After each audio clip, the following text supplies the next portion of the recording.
tornado. Impact, you are in a life-threatening situation.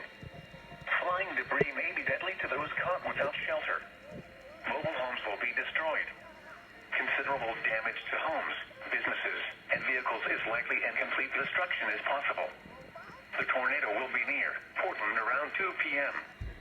Other locations impacted by this tornadic thunderstorm include Bryant, Westchester, College Corner, Center, Liber, Trinity, Blaine, New Corridon, Bryce, and Bell Fountain.